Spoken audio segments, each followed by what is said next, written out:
Assalamualaikum warahmatullahi wabarakatuh. Nama saya Fridayat Tisnaniah, NIM 2219058. Di sini saya akan menjelaskan tentang materi 3 kelompok sebelumnya untuk UTS SBM. Yang pertama ada keterampilan dasar.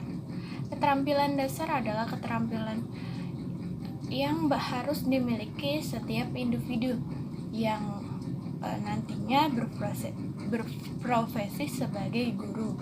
Keterampilan tersebut melekat pada profesi sebagai hasil proses pendidikan yang diselenggarakan oleh lembaga pendidikan. Keterampilan mengajar atau teaching skill dapat dilatih melalui micro teaching yang harus dikuasai oleh praktik atau calon guru. Sebelum menjadi calon guru harus melaksanakan praktik pengalaman lapangan yang diselenggarakan oleh lembaga pendidikan.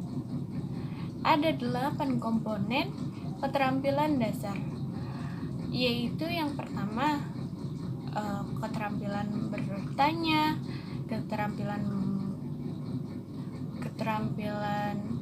memberi penguat, keterampilan mengadakan variasi, keterampilan menjelaskan, keterampilan membuka dan menutup pelajaran, keterampilan membimbing diskusi kelompok kecil, keterampilan mengelola kelas, dan keterampilan mengajar kelompok kecil atau perorangan. Pembelajaran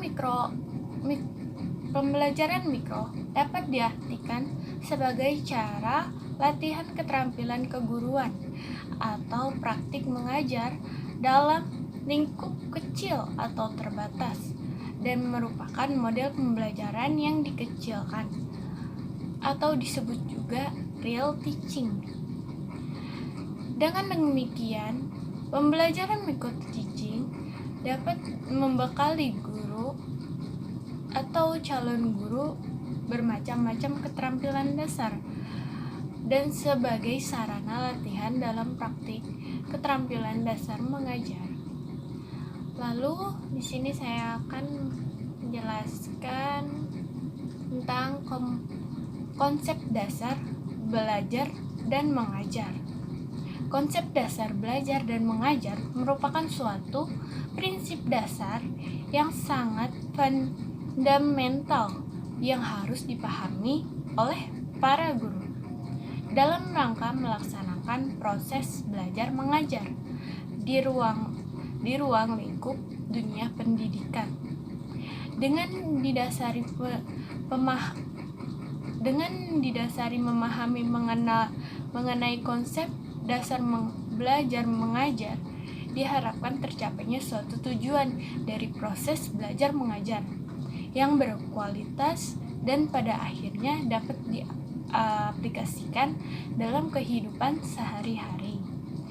Setidaknya oleh para guru sebagai pendidik dalam rangka pemahaman dan menciptakan peserta didik yang berkualitas sesuai dengan karakteristik, minat, dan bakat serta kemampuan yang dimiliki siswa. Guru adalah figur yang sentral dalam rangka melaksanakan fungsi dan tugas institusional dalam proses belajar mengajar.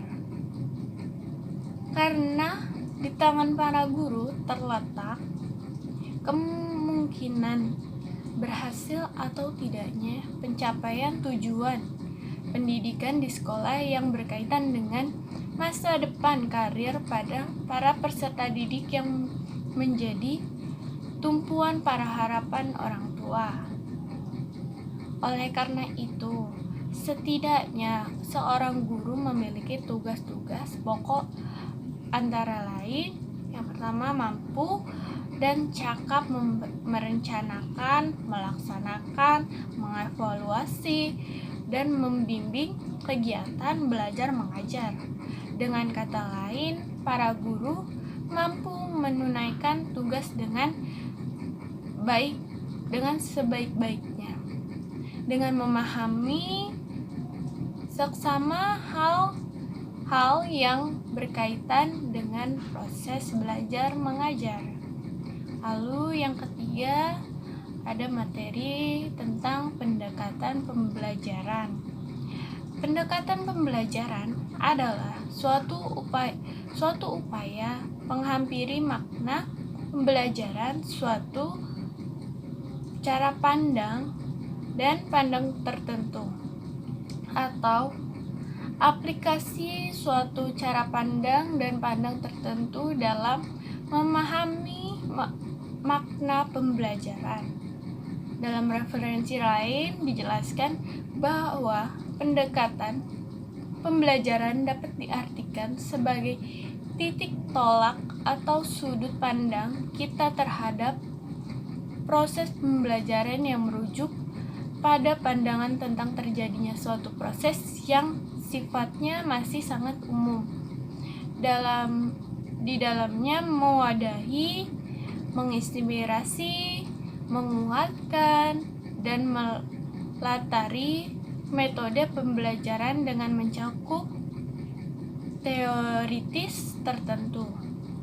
Dilihat dari pendekatan pembelajaran terdiri atas dua pendekatan, yaitu yang pertama pendekatan pembelajaran yang berorientasi pada siswa. Yang kedua, pendekatan pembelajaran yang berorientasi pada guru. Adapun pendekatan dalam rangka memahami makna belajar, antara lain model interaksi sosial, model prosesan informasi, model personal, model modifikasi tingkah laku, model pembelajaran kontekstual. Ya, mungkin itu saja pemaparan dari saya. Kurang lebihnya mohon maaf. Wassalamualaikum warahmatullahi wabarakatuh.